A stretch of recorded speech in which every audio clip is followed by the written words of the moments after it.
Learning from Grandma Honey, a very wise woman.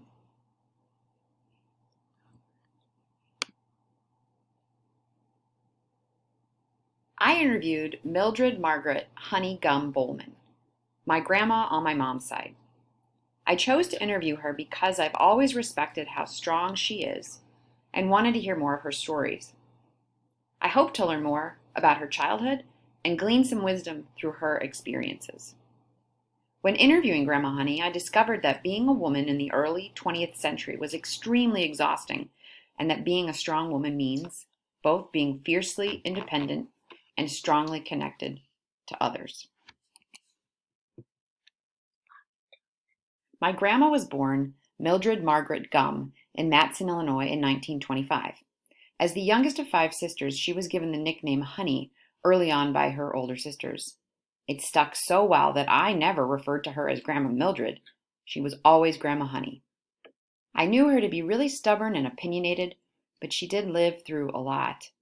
She explained how she had three brothers who died before they were two, and another sister who died when she was 9.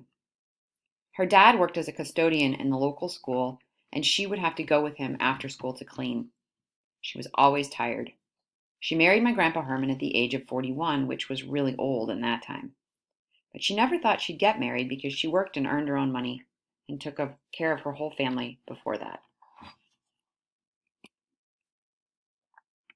My Grandma Honey was one of the first female comptometer operators for the Illinois Railways.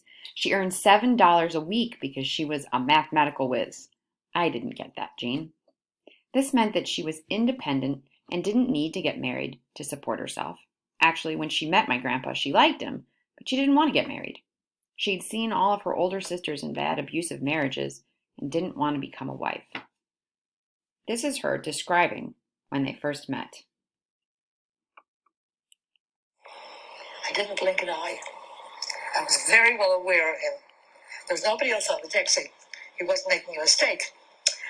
When he stepped away from me a few steps, looked me up and down, and then he said, "Oh, with you I'm going to have trouble." He didn't ask me my name. Was I Russian, Jewish, Greek, or whatever?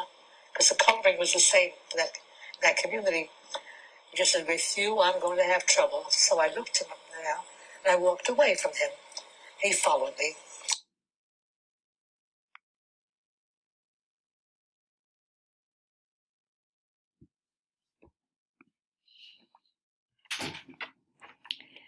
After that, he came to her house for 2 months asking for her hand in marriage. Finally, she sat down with him and said, "If you ever lay a hand on me, I will pack my suitcase and walk to the bus stop and disappear. You understand?"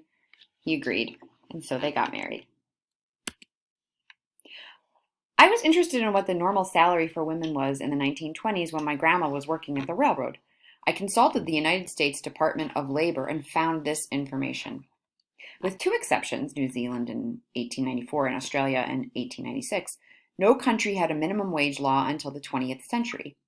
In the United States and throughout the industrialized world, factory conditions were also notoriously harsh and work days long. Not uncommonly, at the time, American businesses hired women and children for lower wages than men. By 1910, 2 million children worked up to 20 hours a day in this country. Exhausted, many were killed or injured on the job. In the 1920s, American lawmakers sought to improve working conditions in their states.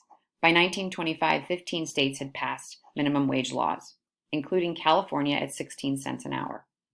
President Roosevelt's New Deal radically changed the employment landscape. The 1938 Fair Labor Standards Act established the first federal minimum wage at 25 cents an hour. The act also outlawed many forms of child labor. By 1943, the Labor Department had raised the federal minimum wage to 40 cents an hour. It hit $1 an hour in 1955. Federal minimum wage has been $7.25 an hour since 2009. Although each U.S. state has the power to set a higher minimum wage than the federal rate, none can set a lower one. I always felt that I carried a part of my Grandma Honey's spirit with me. She's so stubborn and defiant and strong on the outside, and yet her name is Honey. I'm so glad that I spent time remembering and reflecting on her life's path and the woman she learned to be. Self-reliant, but intimately connected to her family and friends. She was the heart of the family.